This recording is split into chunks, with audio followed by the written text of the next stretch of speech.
ओम शांति। सुनते हैं आज 16 अक्टूबर 75 का पार्ट 2 अव्यक्त बाप दादा के महावाक्य। आज की अव्यक्त मुरली में बाबा ने कर्मयोगी नाम क्या सिद्ध करता है, साथ साथ अगर योग नहीं लगता तो उसका कारण क्या है और माया बच्चों पर कैसे वार कर मूर्छित कर देती है। फोर्थ, संकल्प शक्ति को कंट्रोल करने की युक्ति क्या है। इन लास्ट, वायुमंडल को पावरफुल बनाने के लिए क्या करें, तो सुनते हैं 16 अक्टूबर 75 की मुरली पार्ट 2। संकल्प शक्ति को कंट्रोल कर सिद्धि स्वरूप बनने की युक्तियां। सदा बाप समान निराकारी स्थिति में स्थित होते हुए इस साकार शरीर का आधार लेकर इस कर्म क्षेत्र पर कर्मयोगी बनकर हर कर्म करते हो, जबकि नाम ही है कर्मयोगी।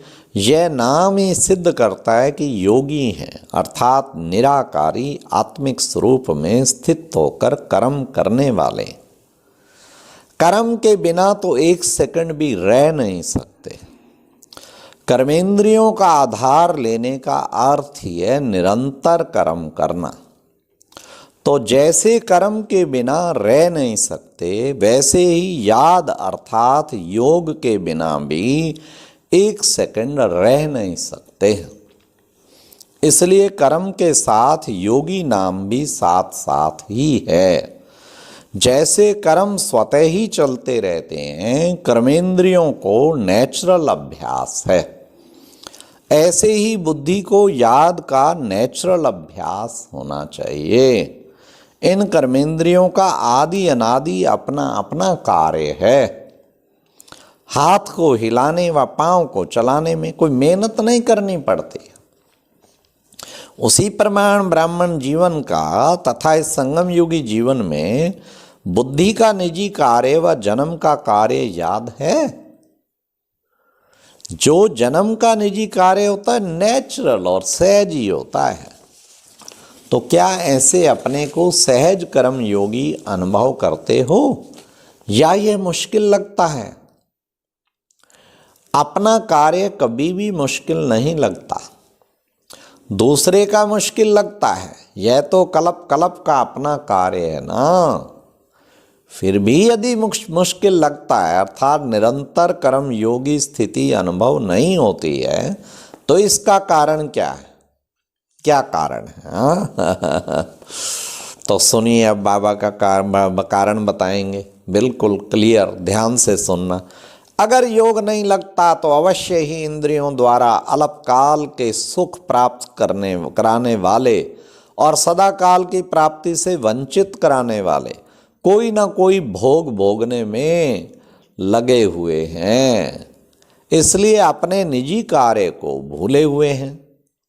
जैसे आजकल के संपत्ति वाले व कलयुगी राजा जब भोग विलास में व्यस्त हो जाते हैं तो अपना निजी कार्य राज्य करना व अपना अधिकार भूल जाते हैं। तो ऐसी ही आत्मा भी भोग भोगने में व्यस्त होने के कारण योग भूल जाती है, अर्थात अपना अधिकार भूल जाती है।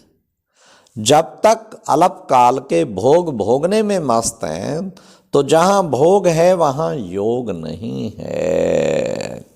जहाँ भोग है, अल्पकाल के भोग भोगने में व्यस्त हैं, वहाँ फिर योग नहीं है। इसी कारण मुश्किल लगता है। हाँ, बाबा ने कहा कलयुग में भी जब भोग विलास में बिजी हुए ना, तो गुलामी आखिर भुगतनी पड़ी। वर्तमान समय माया ब्राह्मण बच्चों की बुद्धि पर ही पहला वार करती है, पहले बुद्धि का कनेक्शन तोड़ देती है। जैसे जब कोई दुश्मन वार करता है तो पहले टेलीफोन, रेडियो आदि के कनेक्शन तोड़ देते हैं, लाइट और पानी का कनेक्शन तोड़ देते हैं, फिर वार करते हैं। ऐसे ही माया भी पहले बुद्धि का कनेक्शन तोड़ देती, जिससे लाइट माइट शक्तियों और ज्ञान का संग ऑटोमेटिकली बंद हो जाता है, अर्थात मूर्छित बना देती है। अर्थात स्वयं के स्वरूप की स्मृति से वंचित कर देती है, वह बेहोश कर देती है। उसके लिए सदैव बुद्धि पर अटेंशन का पहरा चाहिए, तब ही निरंतर कर्मयोगी सहज बन पाएंगे। ऐसा अभ्यास करो जो जहां बुद्धि को लगाना चाहो वहां स्थित हो जाए। संकल्प किया और स्थित हुआ। यह रूहानी ड्रिल सदैव बुद्धि द्वारा करते रहो। अभी अभी परम धाम निवासी और अभी अभी सूक्ष्म अव्यक्त फरिश्ता बन जाएं और अभी अभी साकार कर्मेंद्रियों का आधार लेकर कर्म योगी बन जाएं। इसको कहा जाता है संकल्प शक्ति को कंट्रोल करना। संकल्प को रचना कहेंगे और आप उसके रचयिता हो। जितना समय जो संकल्प चाहिए उतना ही समय वह चले। जहां बुद्धि लगाना चाहे वहां ही लगे। इसको कहा जाता है अधिकारी। यह प्रैक्टिस अभी कम है, इसलिए अभ्यास करो। अपने आप ही अपना प्रोग्राम बनाओ और अपने आप को चेक करो। जितना समय निश्चित किया क्या उतना ही समय वह स्टेज रही। हठ योगी अपने किसी कर्मेंद्री को, कोई टांग को या बाह को एकाग्र करने के लिए कोई टाइम निश्चित करते हैं। बाबा हठ योगियों का बात करते हैं कि इतना समय एक टांग व एक हाथ नीचे करेंगे व ऊपर करेंगे, सिर नीचे करेंगे अथवा ऊपर करेंगे। लेकिन ये रॉन्ग कॉपी की है। बाप ने सिखाया है बुद्धि में एक संकल्प धारण करके बैठो, उसकी उल्टी कॉपी कर एक टांग ऊपर कर लेते हैं। बाप कहते हैं कि एक संकल्प में स्थित हो जाओ, वह फिर एक टांग पर स्थित हो जाते हैं। बाप कहते हैं कि सदा ज्ञान सूर्य के सन्मुख रहो, विमुख ना रहो। वह फिर स्थूल सूर्य की तरफ मुख करके बैठते हैं। तो उल्टी कॉपी कर ली ना। यथार्थ बुद्धि योग का अभ्यास अभी तुम सीख रहे हो। वह हट से करते, आप अधिकार से करते हो, इसलिए वह मुश्किल है, यह सहज है। अभी उसके अभ्यास को बढ़ाते जाओ। एक सेकंड में सब एक मत हो जाएं, ये है सबसे बड़ी बात। जब संगठन का एक संकल्प, एक स्मृति होगी और सबका एक स्वरूप होगा, तब इस संगठन की जय जयकार का नाम बाला होगा। एक ही संकल्प में और सभी संगठन में जब उस संकल्प में बैठेंगे तो उससे जय जयकार फिर सिद्धि होगी। जैसे स्थूल कार्य व सेवा में विचारों का मेल करते हो ना, अर्थात सब एक विचार वाले हो जाते हो ना, तभी कार्य सफल होता है। ऐसे ही संगठन रूप में सब एक संकल्प स्वरूप हो जाएं। बीज रूप स्मृति चाहे व स्थिति चाहे तो सब बीज रूप में स्थित हो जाएं।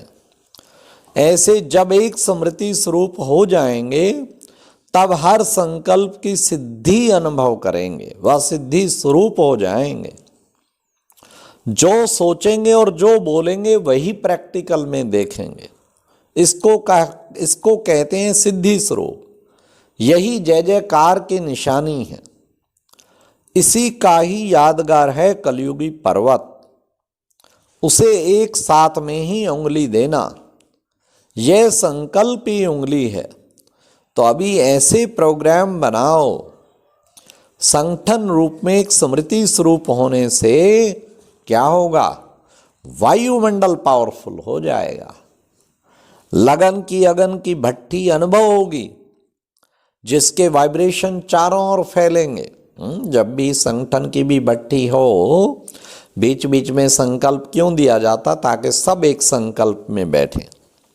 जैसे एटम बम एक स्थान पर छोड़ने से क्या होता? चारों ओर उसके अंश फैल जाते हैं ना, वह एटम बम है। और यह तो फिर आत्मिक बम है। इसका प्रभाव अनेक आत्माओं को आकर्षित करेगा और सहज ही प्रजा की वृद्धि हो जाएगी। कितनी बड़ी बात बाबा ने कही।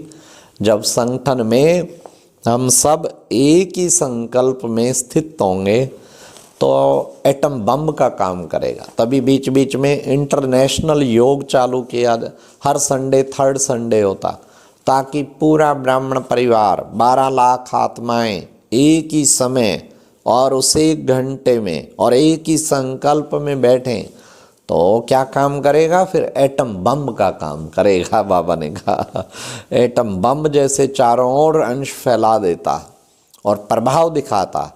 और यह फिर है आत्मिक बम। इसका प्रभाव अनेक आत्माओं को आकर्षित करेगा और सहज ही प्रजा की वृद्धि हो जाएगी। जैसे उस एटम बम का बहुत काल के लिए धरनी पर प्रभाव पड़ जाता, वैसे ही चैतन्य जीवन की धरनियों पर बहुत करके बेहद के वैराग्य का प्रभाव पड़ेगा। इसलिए सहज प्रजा बन जाएगी। अच्छा, ऐसे रूहानी ड्रिल के अभ्यासी, सदा अधिकारी, विश्व कल्याणी, हर संकल्प को सिद्ध कर सिद्धि स्वरूप आत्माओं, ऐसे बाप समान प्रकृति को अधीन कर चलाने वाले और ऐसे सर्वसमर्थ बच्चों को बाप दादा का याद प्यार और गुड मॉर्निंग। इसका मतलब ये पार्ट 2 गुड मॉर्निंग बाबा ने कहा, तो इसका मतलब इस महीने में अक्टूबर महीने में बहुत सारी मुरलियां पार्ट 1 पार्ट 2 सेम डेट में 2-2 मुरलियां चली हुई हैं। इससे स्पष्ट है कि अव्यक्त मुरली जो हैं, जो पार्ट 1 पार्ट 2 सेम डेट की हैं, एक मॉर्निंग में चली है, एक इवनिंग में। नहीं तो बाबा गुड मॉर्निंग कभी नहीं कहते। आज बाबा ने कहा बाप दादा का याद प्यार और गुड मॉर्निंग। अच्छा, ओम शांति। तो क्या समझा? कर्म योगी मतलब कि हमें सदा कर्म करते हुए योग युक्त स्थिति में रहना है, एक संकल्प में टिक जाएं। अच्छा जी, ओम शांति।